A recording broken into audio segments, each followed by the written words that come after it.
Hi, how are you? Hope you're doing fine. This is Kushbu with another question of arithmetic progressions. This is 8th question from exercise 5.3 of NCERT page number 130.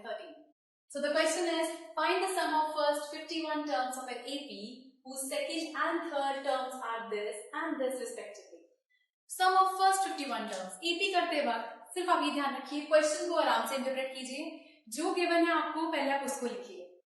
Find the sum of first 51 terms. First 51 terms का सम निकालना है, तो मतलब हमें निकालना है S51 find करना है. अब आप मुझे बात बताइए, SN जो SN लिखते हैं मतलब यहाँ पर N की वैल्यू है 51. सो N हमारे पास आ गया यहाँ से 51 whose second term and third term are this and this respectively. इसका मतलब second term हमें दी गई 14, मतलब A2 second term is 14 and third term मतलब A3 is 18.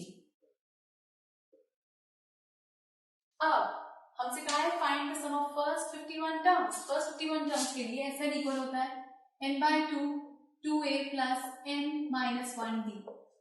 क्या क्या गिवन है इसमें आपको?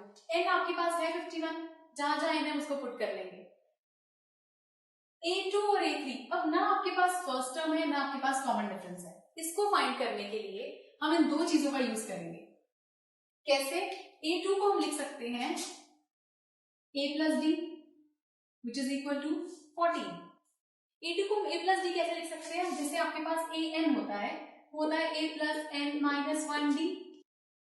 अब 2, A2 का मतलब n की जगह पर 2 है, तो हम लिखोगे A2 a plus n की जगह पर फिर से 2 minus 1d. तो A2 यहां से बन गया a plus 2 minus 1 is 1d मतलब d. A2 आ गया हमारे पास a plus d. इस तरह से मैंने ये A2 बनाया. एग्जाम में आपको ये करके दिखाने की जरूरत नहीं है, आप इसको डायरेक्टली लिख सकते हो. नेक्स्ट आता है A3. A3 का मतलब हुआ an is equal to a plus n minus 1d. अब A3 की बात हो रही है तो आप यहाँ 3 लिखोगे, a plus 3 minus 1d.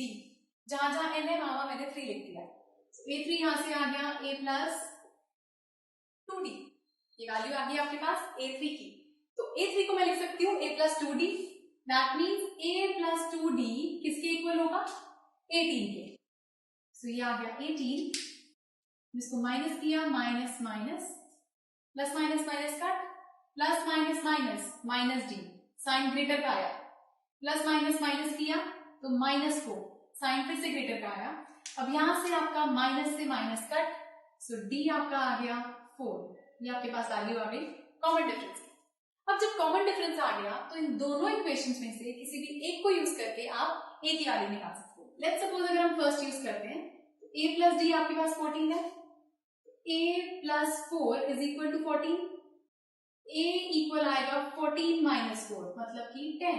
तो आपके पास फर्स्ट टर्म भी आ गई यहां से 10. तो हमने फर्स्ट टर्म भी निकाल ली, कॉमन डिफरेंस भी निकाल लिया. अब हम सम फाइंड करेंगे फर्स्ट 51 टर्म्स का. सो यहां से सम फाइंड करेंगे. सो SN के फॉर्मूले में आपने पुट करा S51 n की जगह पर, फिर n की जगह पर 51/2, फिर ब्रैकेट 2a. a आपके पास आया है 10, तो हमने यहाँ पे लिखा 10 प्लस n माइनस 1. n की जगह पर फिर से हम डालेंगे 51 माइनस 1 d. कॉमन डिफरेंस आपके पास आया 4, bracket close. So sum 51 terms का is equal to 51/2 as it is. 2 tens is 20. Then a plus sign. 51 minus 1 is 50 into 4. So ये आया 51/2. S51 की बात हो रही है तो 20 plus 200.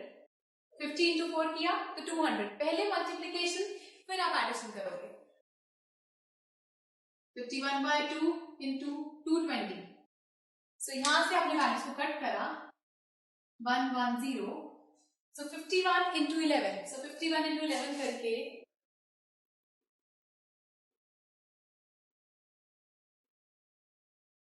सो 51 into 11 करके हमारे पास आया 561. So this is 5610. ये आपके पास आ गया सम ऑफ 51 टर्म्स का, sum of first 51 terms. I hope you understood this question, क्योंकि एपी के क्वेश्चंस करते वक्त सिर्फ आपको ध्यान रखना है क्वेश्चन ध्यान से पढ़िए, जो गिवन है वो लिखिए, जो निकालना है उसको लिखिए। एपी में सिर्फ आपके वो 3-4 फॉर्मूलाज यूज हो रहे हैं, उनमें से देखिए किसमें आपको मैक्सिमम चीजें गिवन है, उस फॉर्मूला को पुट करिए और अकॉर्डिंगली क्वेश्चन में प्रोसीड करिए। So this was 8th question from exercise 5.3 ऑफ एनसीईआरटी। कोई क्वेश्चन आपको समझ नहीं आ रहा है, please do write to us.